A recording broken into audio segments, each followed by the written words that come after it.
오늘 저는 고린도후서 12장 7절로 10절의 말씀을 붙잡고 성도는 약할 때 강해진다, 이런 주제로 주의 말씀을 증거하도록 하겠습니다.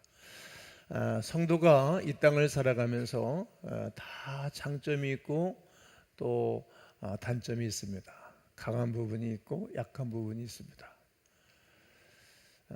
약하지 않은 사람은 한 사람도 없을 것이라 생각합니다. 애기들이 태어나서 울고 인생을 시작하고 이 땅을 떠날 때도 다 두 눈에 눈물을 흘리게 됩니다. 아기가 태어났을 때는 해산하는 고통을 했지만 어머니도 웃고 아버지도 웃고 본인도 주변에 있는 모든 사람들이 기쁨을 갖게 됩니다. 그러나 이 땅을 떠날 때는 본인도 눈물을 흘리고 남겨져 있는 가족들도 혹 장례를 치를 때 보면 담임 목사도 눈물이 흐르고 아파서 예배를 인도하곤 합니다. 인생에 성공한 사람들은 약점이 없는 사람들이 아니라 그 약점을 잘 극복한 사람들입니다. 우리에게는 다른 사람들이 알지 못하는 약점들이 분명히 한두 가지씩은 있을 것이라 생각이 됩니다. 그러나 그것 때문에 용기를 잃거나 절망하거나 실망하거나 낙심할 필요는 없습니다.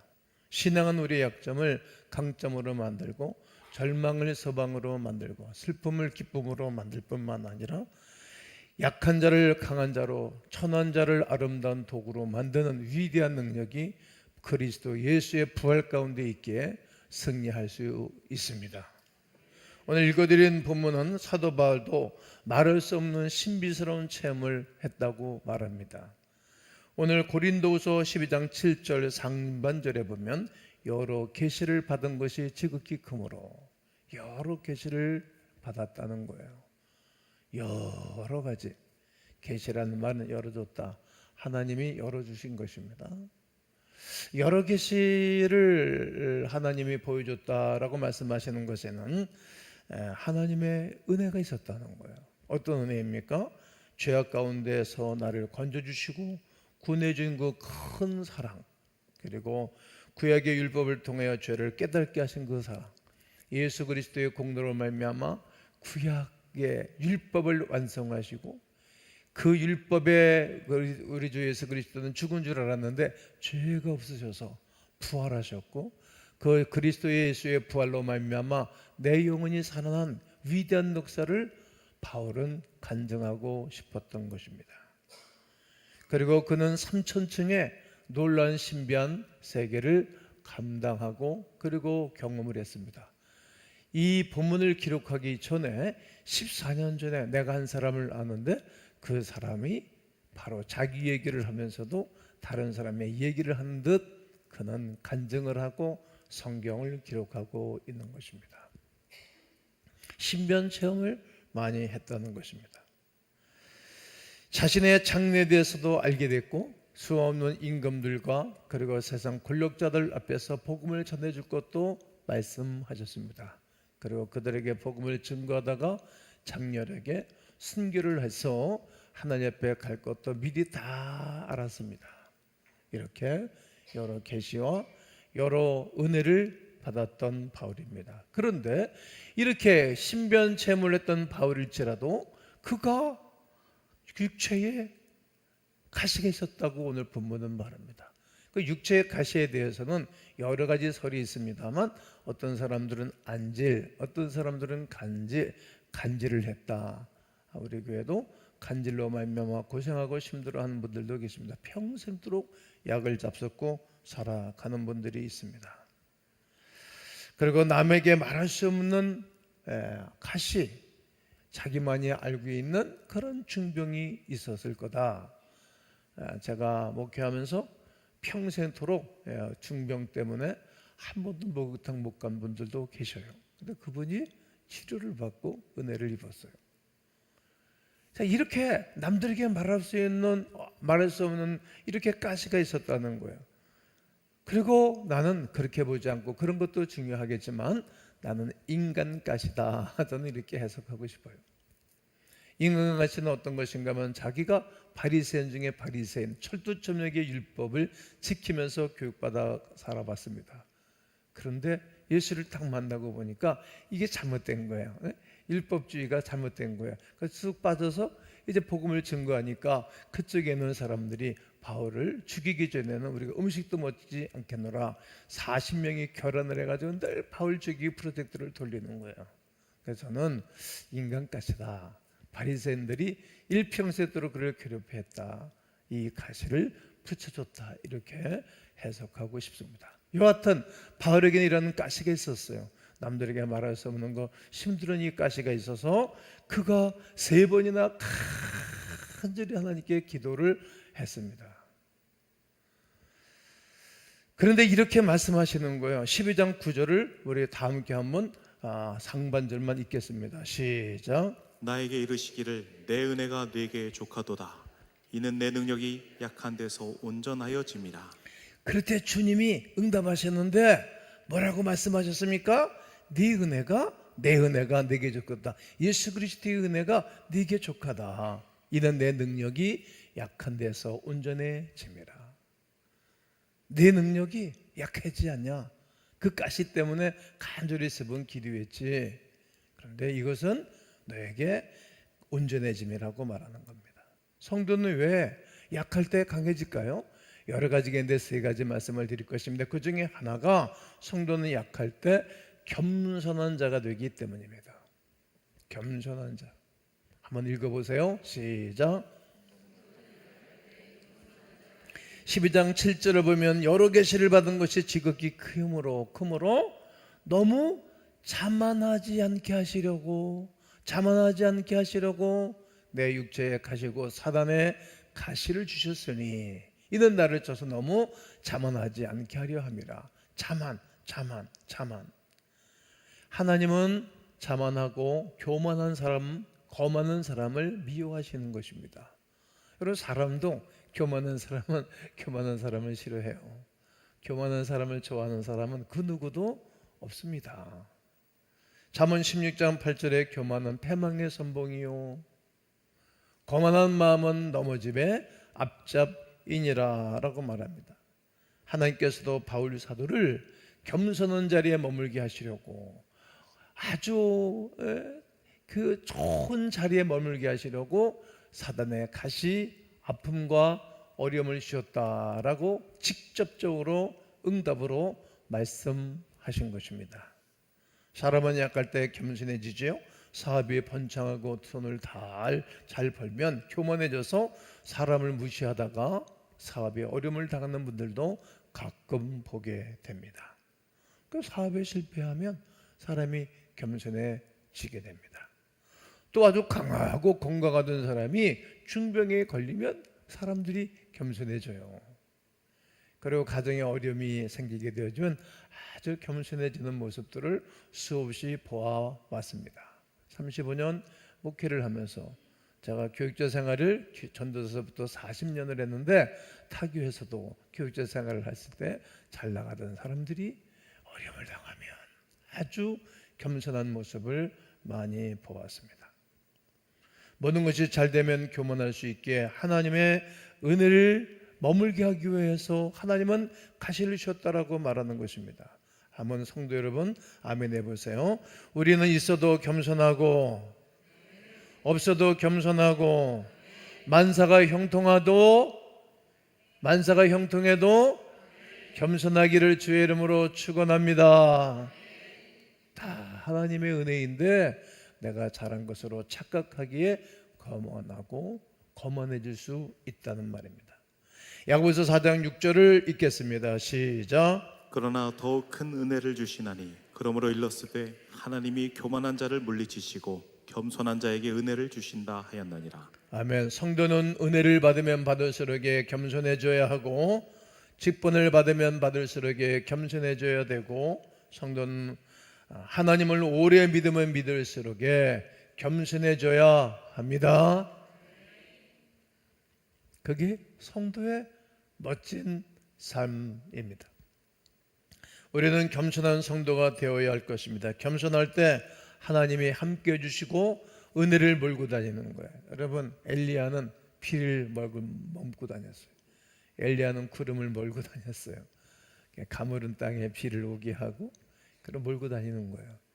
이런 사람들이 하나님의 은혜를 몰고 다니는 거예요. 저는 수없이 많은 분들을 봤어요. 야, 저분은 하나님의 은혜를 몰고 다니네. 사람들을 몰고 다니고 그런 게 있는 거예요. 어떤 사람에게, 겸손한 사람에게 하나님이 그러한 은혜를 베풀어 주시는 것입니다. 두 번째는 성도는 약할 때 기도하는 자가 되기 때문입니다. 읽으세요. 시작.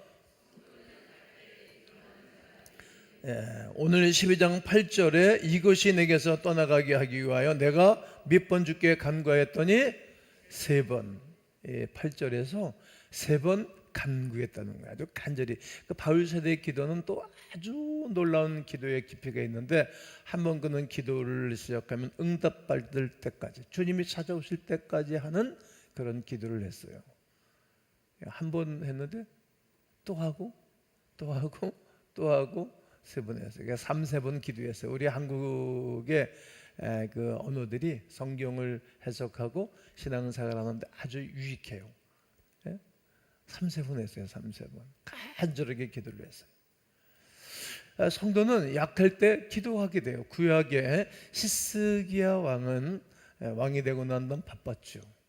바쁘고 그러다 보니까 제사를 안 드리고 예배를 안 드리고 찬양과 기도를 하지를 않았어요. 그런데 하나님이 내가 너를 죽이겠다, 선지자가 가서 얘기하니까 그가 기도 안 하다가 벽을 향해서 3일 동안 금식하면서 기도를 했어요. 야, 기도하다던 사람이 죽을 것 같으니까 기도하는 거예요. 그랬더니 하나님이 그의 생명을 15년이나 연장시켜 주셨어요. 기도하는 거예요. 우리도 잘 알고 있는 야곱도 많은 재산을 모아가지고 20년 만에 고향으로 돌아가는 거예요. 고향으로 다 돌아가는 가운데 정보를 들었어요. 약복강 건너에 자기 형 예서가 20년 동안 화가 나가지고 군인들 400명을 데리고 진축이 있는 거예요. 진짜를 구축해가지고 이 정보를 들었어요. 그러니까 야곱이 그동안 20년 동안 모았던 재산들 다 보내고 양떼 소떼 나떼 다 보내고 그의 자식들도 다 보냈어요. 홀로 남았어요. 홀로 남은 시간에 그 기도를 하기 시작하는 거예요. 여러분, 인생은 죽음 앞에 돈이 뭐 필요 있을까 지금? 죽는데 돈 뭐 필요했냐고. 아파트 있으면 뭐해? 고급 자동차 있으면 뭐하냐고. 명예가 있으면 뭐합니까? 사람이 살다가 향수하고 자연사를 하는 건 아름다운 건데 중간에 살만한데 이제는 뭐 재산도 있고 뭐 자식도 다 잘 크고 이제 모든 것이 구비되어서 이제 멋지게 인생을 살고 싶은데 이게 죽음이 앞에 있는 거예요. 꼼짝없이 죽는 거야. 그러니까 하나님 앞에 기도하는 거예요. 철야 기도하지도 않던 사람이 새벽 철야 기도하는 거예요. 새벽까지 밤새를 죽을 거니까 죽음 앞에 할 수 있는 게 뭐가 있겠어요? 병원 가면 되겠어요? 의사가 살려줍니까? 자기들은 왜 죽어?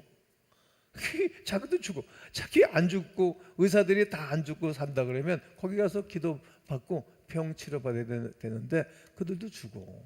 거기다가 일찍 죽어 의사들이. 왜 그런 건 여러분들이 스스로 연구하시고. 그러니까 홀로 남았을 때 기도를 하기 시작했어요. 그랬더니 어느 날 시간이 지나는데 새벽녘에 하나님이 찾아오셔. 너 이름 뭐냐? 몰라서 물은 게 아니에요.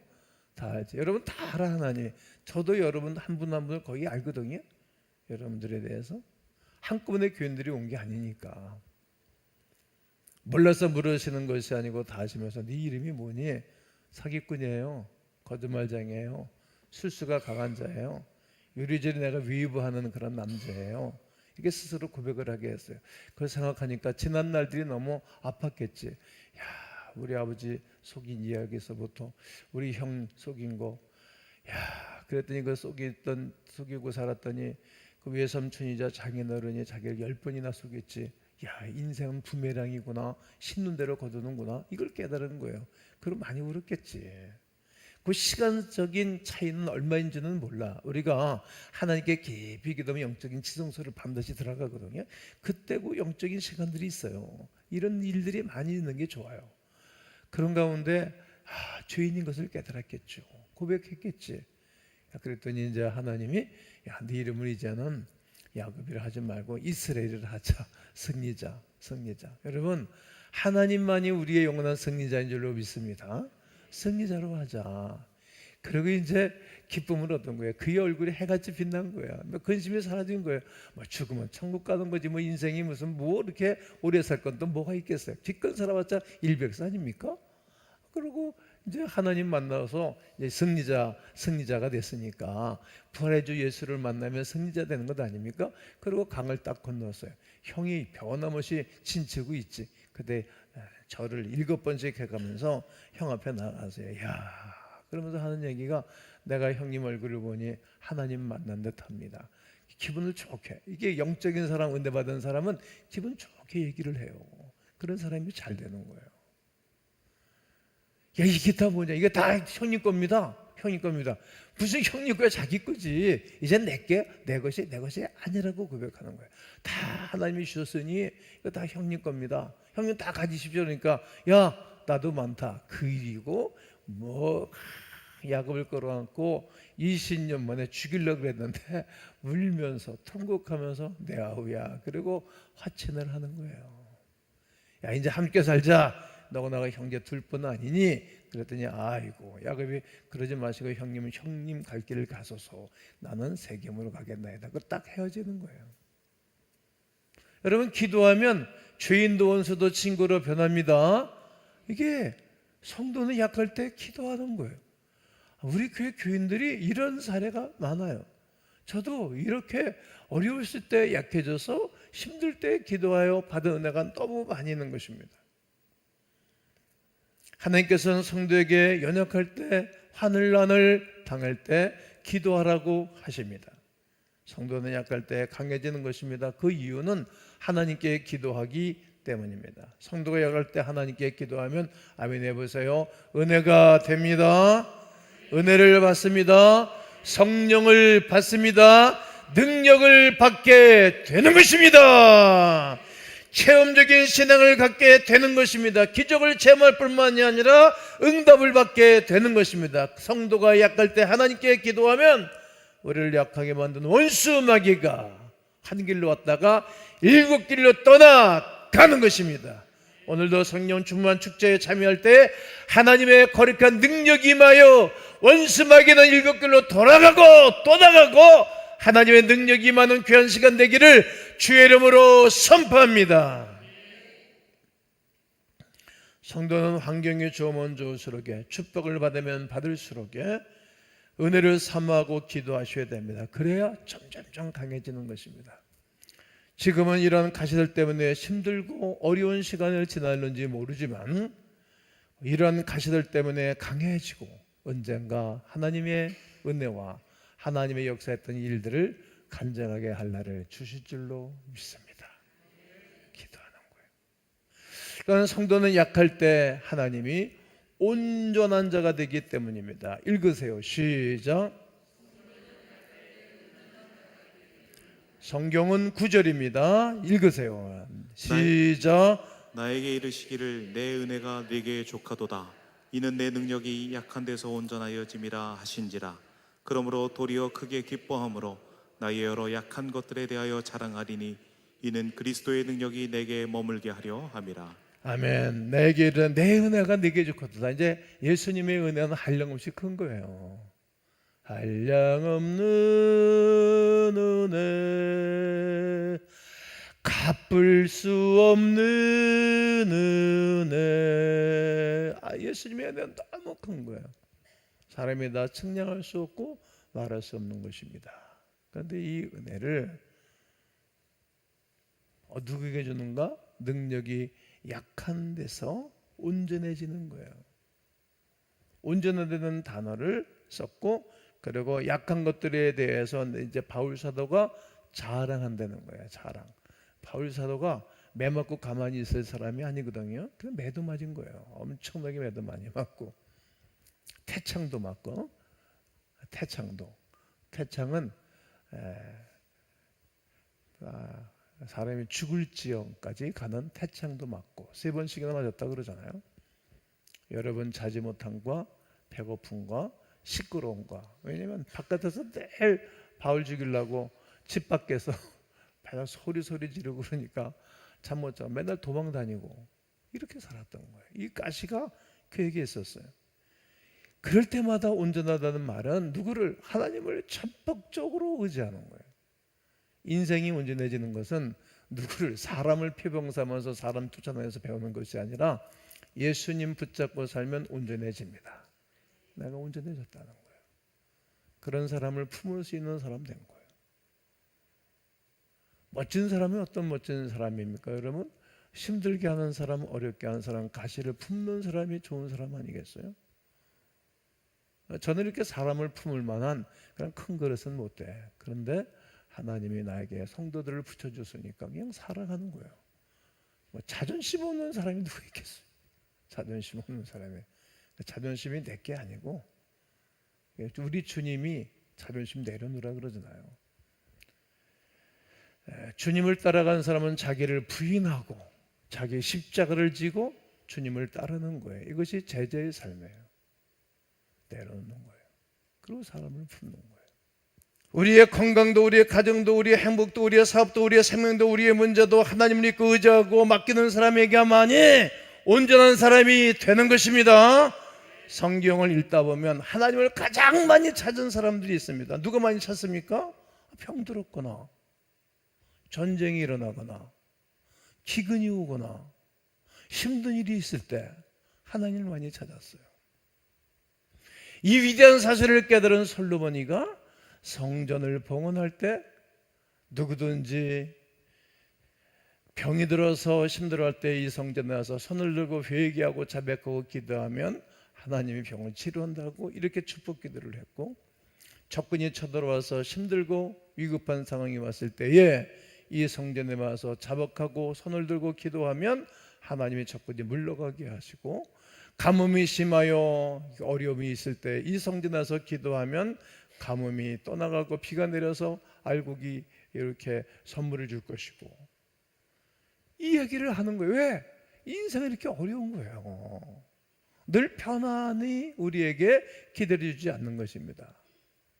그때 온전해지는 것입니다. 오늘 혹 약하신 성도님들, 병드신 성도님들, 실패한 성도님들 용기를 가지시고 지금은 약하지만 강하게 하실 주님을 바라보면서 온전한 은혜가 있기를 간절히 원합니다. 그렇습니다. 성도는 약할 때 온전해지고, 약할 때 기도하게 되고, 약할 때 겸손한 자가 되게 하시는 하나님의 거룩한 은혜가 주 예수 그리스도의 이름으로 충만하기를 주의 이름으로 축원합니다.